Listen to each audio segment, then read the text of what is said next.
One gunshot. No one knows who fired it.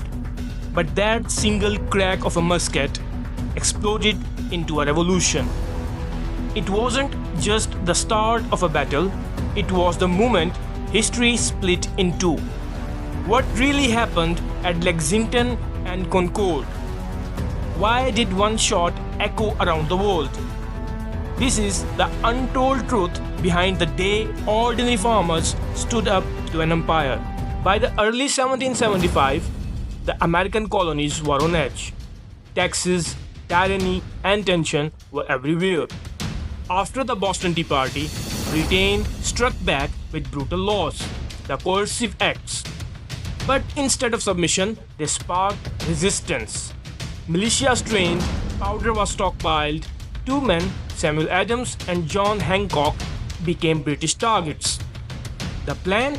March 700 British soldiers to Lexington, arrest the rebels, seize the weapons, end the rebellion before it began.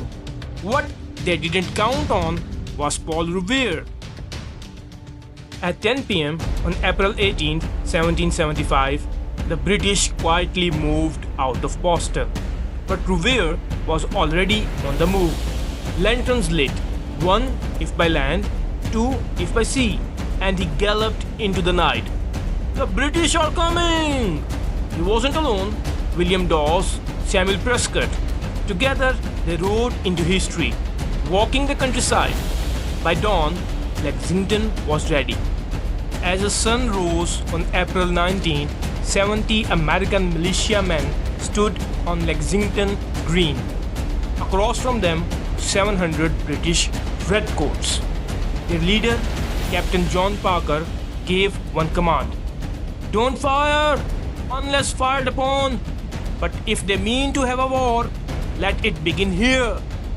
Then, bang!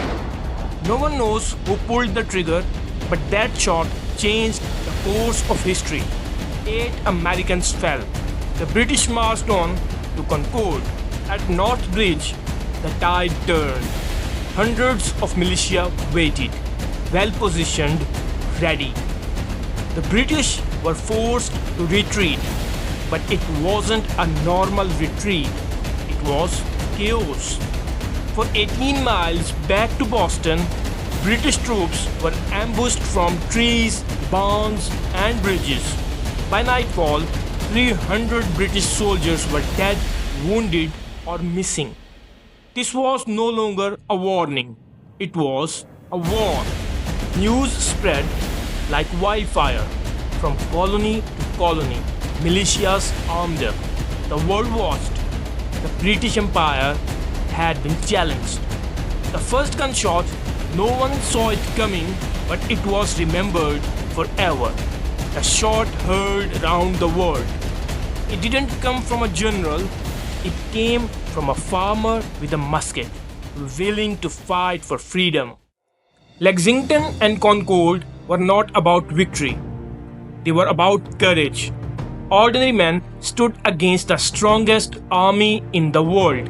They proved something timeless. Freedom does not ask for permission.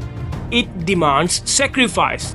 So next time you hear the shot heard around the world, remember the rebels who did not back down, because that's where freedom began.